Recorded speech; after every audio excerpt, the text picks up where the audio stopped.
Hey everybody, welcome to my kitchen. I'm Kathy Hester from healthyslowcooking.com and plantbasedinstantpot.com, and today I have another unboxing of Misfit Market for you.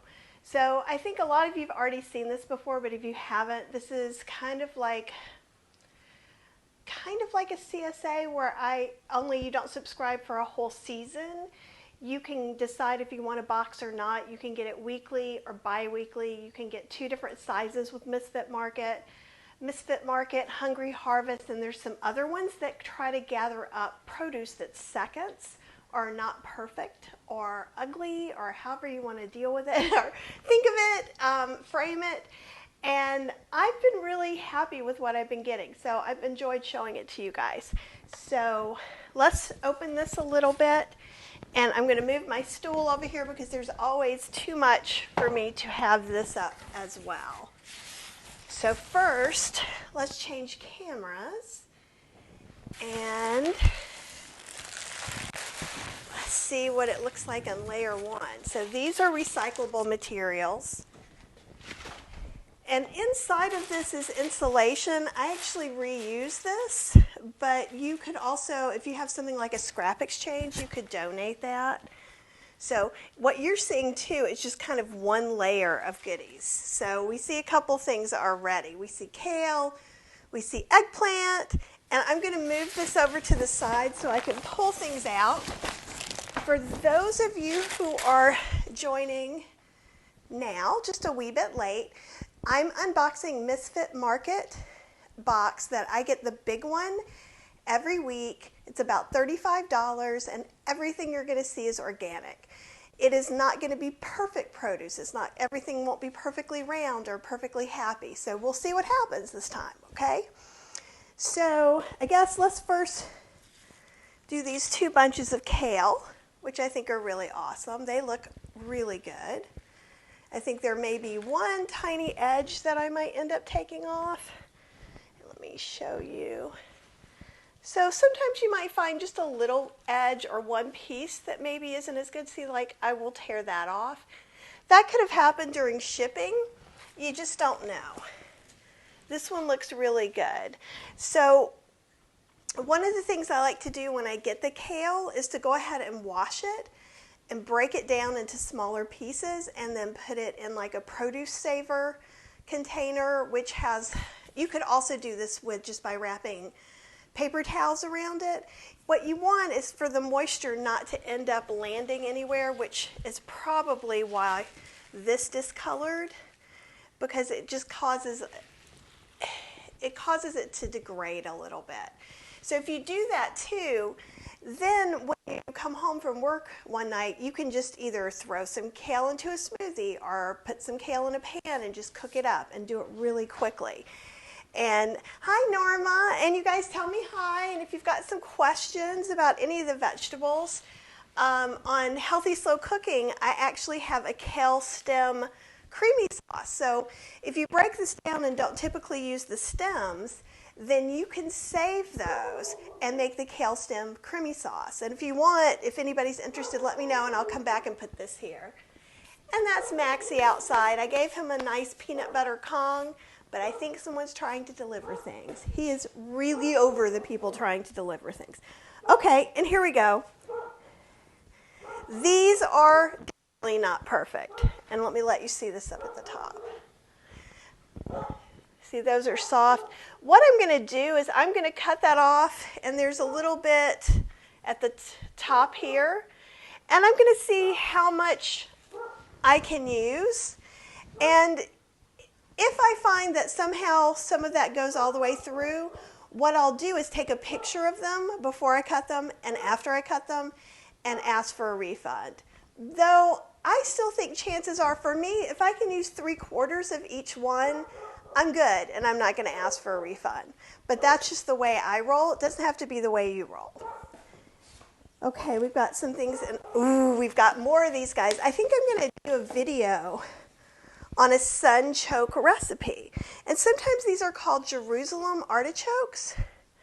And I know if you've been watching these, you've been seeing them because we've been getting lots of them.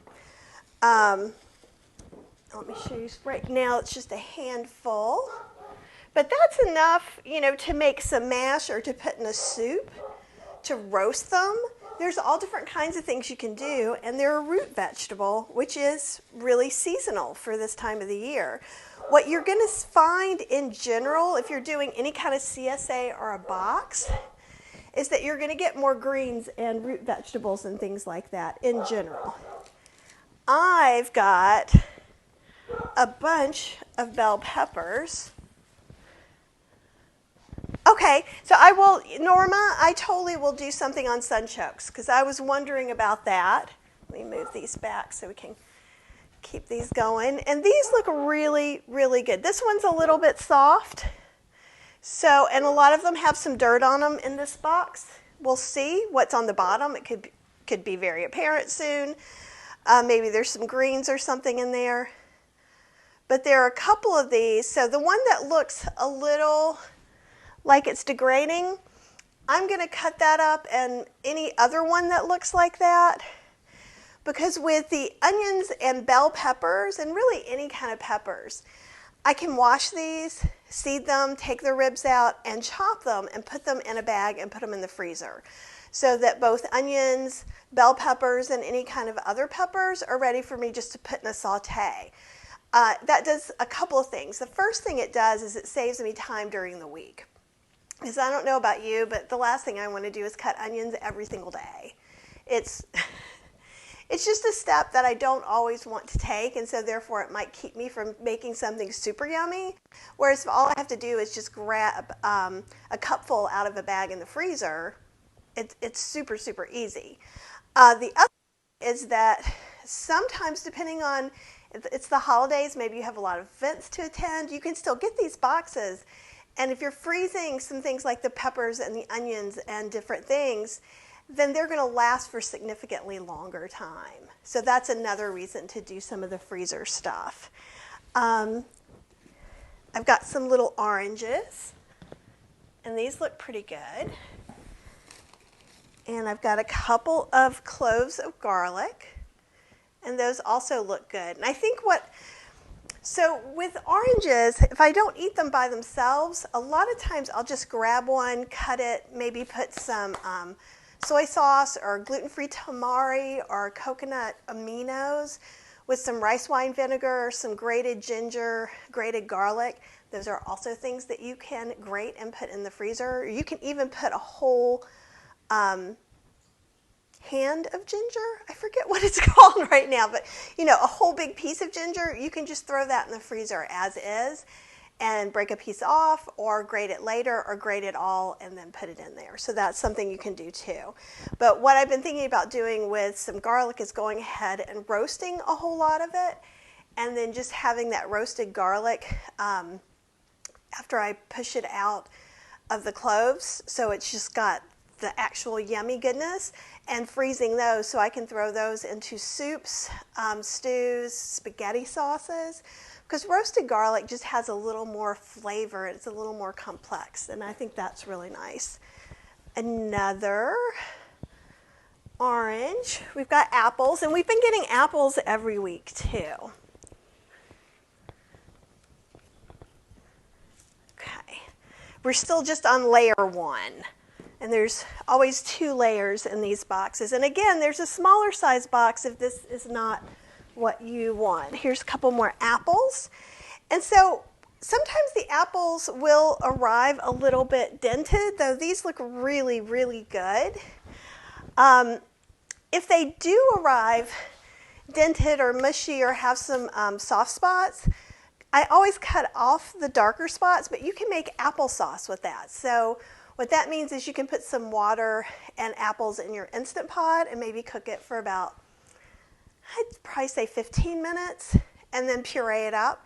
You could do that with cinnamon. You could do it with cardamom. You could add in some orange. You could do a whole bunch of different things with that.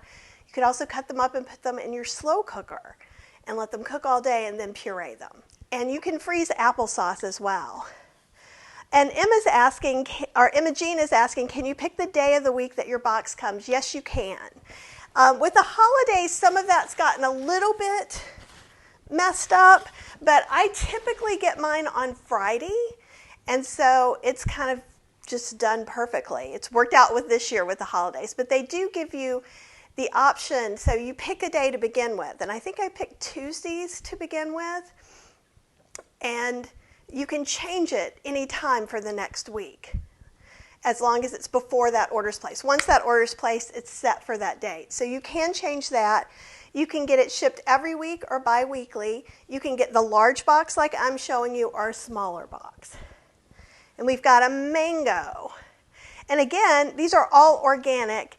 Everything here is costing me $35.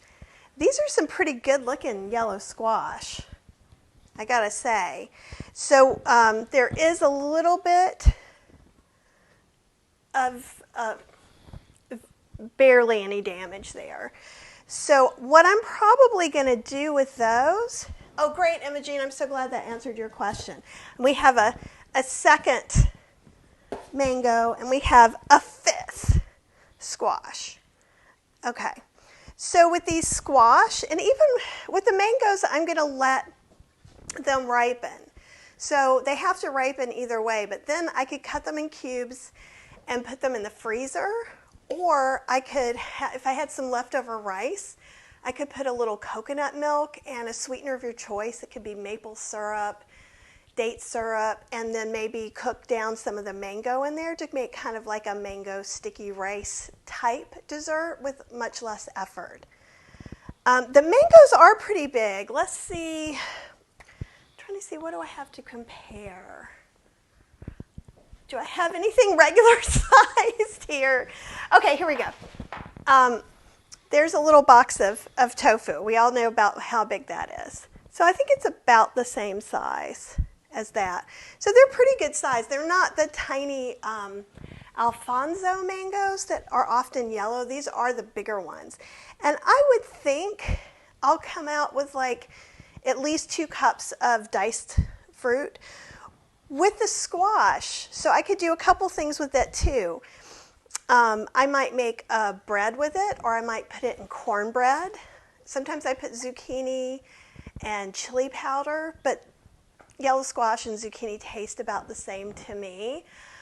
You could grate it if you know you want to make like some summer squash quick breads later on in the year, like maybe February when it's not available, because sometimes these just magically appear because they source from, I think right now they're sourcing mostly from the East Coast, but I could be wrong because they keep moving. I think they moved out to Texas now, but they do get some stuff from Florida, I believe. Okay, and I see where some of the dirt's coming from, I think.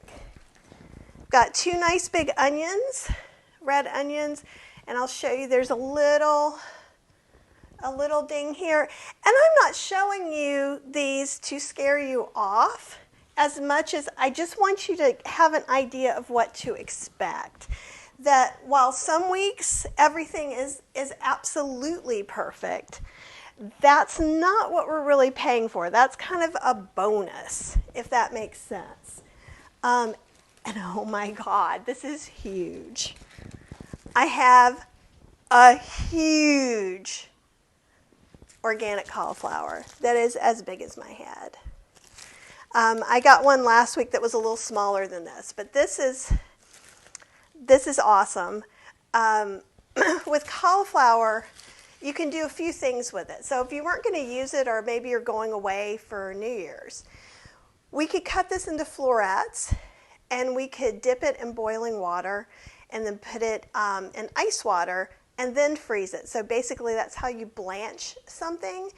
And when you blanch it, you're not really trying to cook it as much as you want to make sure that any things that could degrade the quality are killed. So like any of the organisms that could be attached to it. And that just makes it last longer in the freezer.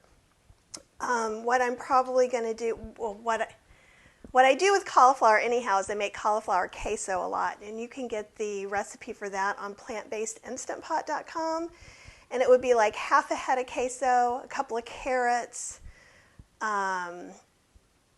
I usually use Rotel tomatoes in there, but you can leave those out, or you can just put them on top.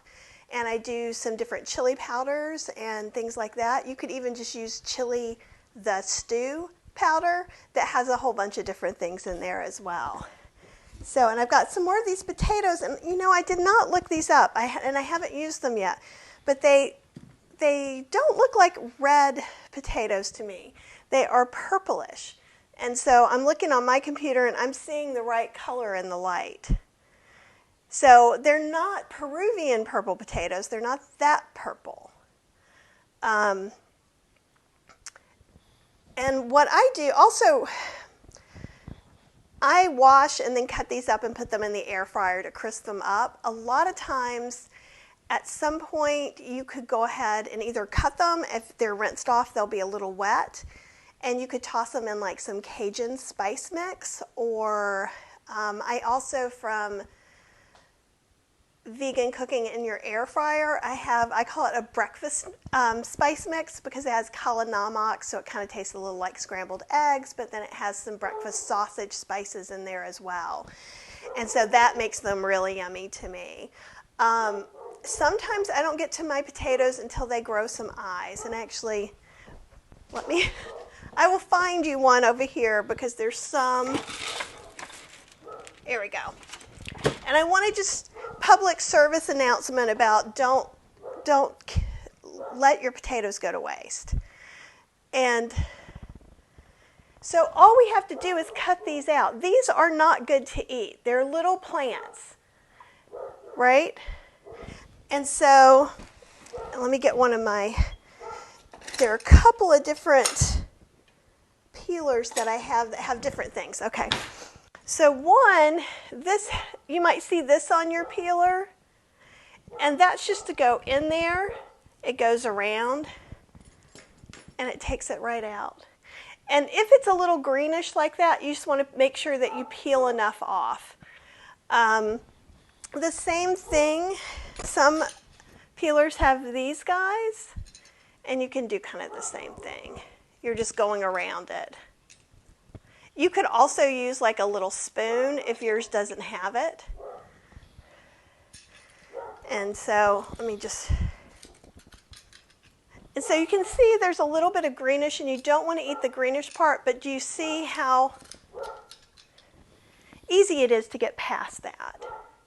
So just don't worry too much. I mean, we all want to eat everything as fresh as we can, but kind of the whole reason in getting these misfits is to not waste produce. So if you've gotten some potatoes and they have some eyes on them, another thing you can do too, and I do this with sweet potatoes, and you'll find in the spring your sweet potatoes will really start to sprout, is I cut a piece of that off and I put it like in a window box outside, and it makes sweet potato vine. It doesn't really give you any sweet potatoes, but it's really beautiful to see. And the same thing with these little potato sprouts.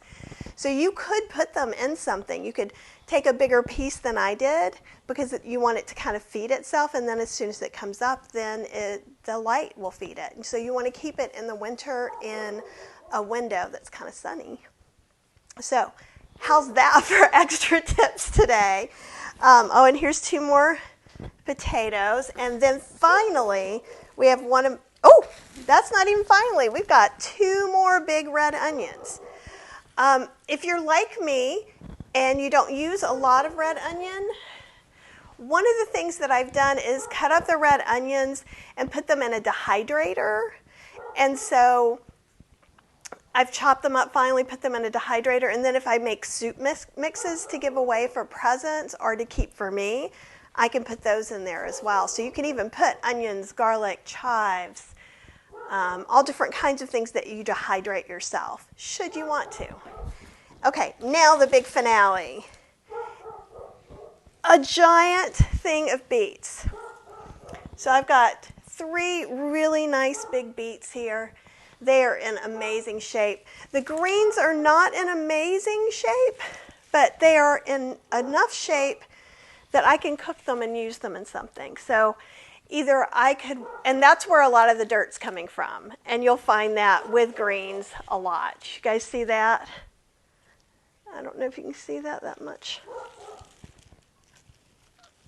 But all through here is sand. That's why I'm finding sand on some of my stuff.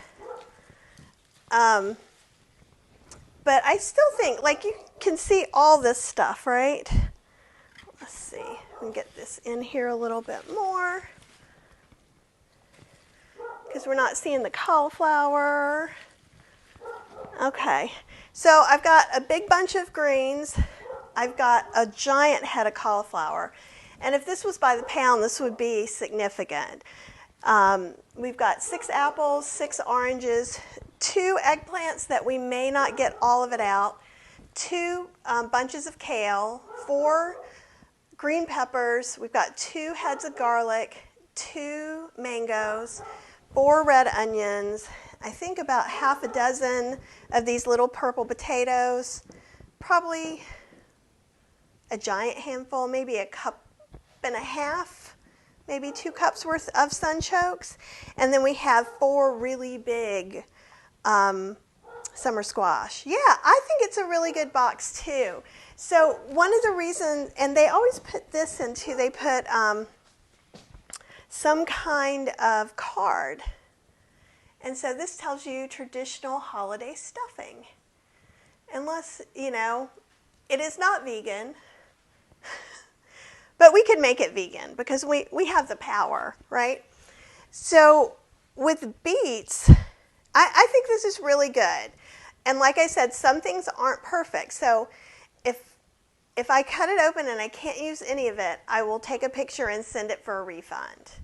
Sometimes these boxes can be mishandled during the delivery process, from when it leaves Misfit Market till it gets here, or as other things that could get misplaced. So it is possible you could be misdelivered a box several days later of food that is not good. This has not happened to me, but it did happen to someone in my group, Vegan Recipes Cooking with Kathy Hester, which is a Facebook group you should join if you're not already there. And so you just need to know there are some possibilities. It's kind of like if you do a winter CSA from a farmer, there's a good chance that some weeks are going to be pretty thin. You know that going in. And so, and I just want to let you know that everything isn't perfect. I will say that I think about 90% of what I'm getting is pretty close to perfect. And that 10%, like I think I lost an onion because I thought I was going to be able to just cut off a little bit, but it was a little more damaged than I thought it was. But still, I mean, the $35, and then you pay shipping on top of that, and I think it's like $4.50 for me. Also, in some parts of the country, you're able to start picking some of the vegetables you're getting. That's not come to North Carolina yet.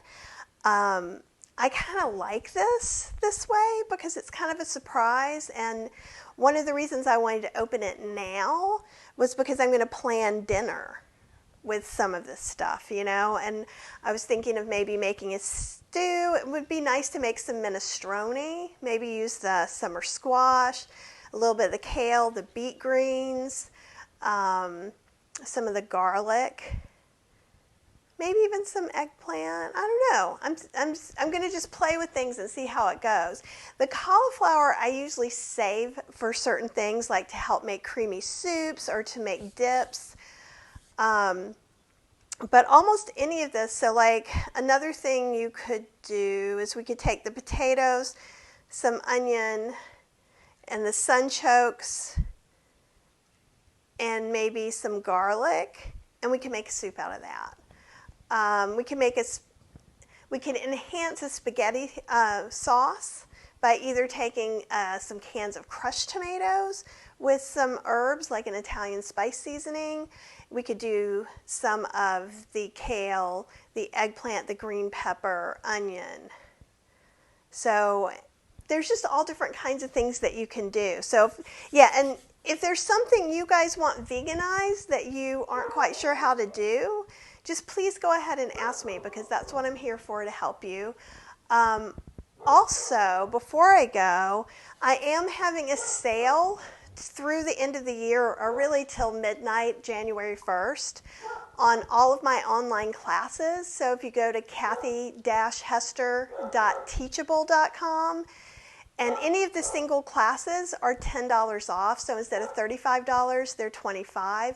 You just have to, once you put the $35 class in your basket, then go to checkout. There'll be a place for a code, and you're going to do Save 2019, and I'll come back and put that in this post as well, because I have classes from quinoa and lentils for making batch cooking, to spice blends, to multiple classes on air fryers and Instant Pots in case you've gotten something new. Oh yeah, cauliflower bisque soup would always be good. Yeah, so, and you could also, if you make a cauliflower puree, then you can even use that like as the base of an Alfredo sauce, and that's something else that you could do. I'm working on a new oil-free sauce cookbook, and so some of these things you'll get to see later on. If you have any questions about the classes, or you're looking for something in particular, leave a message. Other than that, and I'll show you the top again, only this is huge. And these are huge. So this is $35 worth of organic produce from Misfit Market. And as usual, I'm super happy. Oh, that's great. Thanks, Brandy. Brandy actually just put up the link to the cauliflower queso, and it is one of my favorite things. And it's good to bring to mixed events where there are vegans and non-vegans. And I feel like people really like this. So like I was at a cookbook event at a bookstore, and I was the only vegan cookbook author. Everybody else was like Southern cookbook author, and they had beautiful cakes and all these great things to eat. And I brought cauliflower queso thinking I would go home with it full, right? Well, everybody ate it. The authors came over and ate it. The bookstore people ate it. The guests who were going around and talking to us ate it. So every time I start going, well, maybe I should bring something different, cauliflower queso is a winner. And if you do the Super Bowl at all, or have a party, or go to a party, I definitely make a batch and see how that goes over with your friends. Okay, well, I will be back on sometime, hopefully over the weekend, to kind of check in and maybe actually make a recipe on camera. I haven't done that in a while. Yeah, and definitely make some queso. And it doesn't have to be all the vegetables that come in a box. You could kind of, since it's the weekend, right, you probably could clean out your fridge and put everything on the counter, like all the vegetables, and see how things match together too. That's something else you can do. So what I want you to do is eat delicious, delicious healthy food this weekend, and I will see you soon.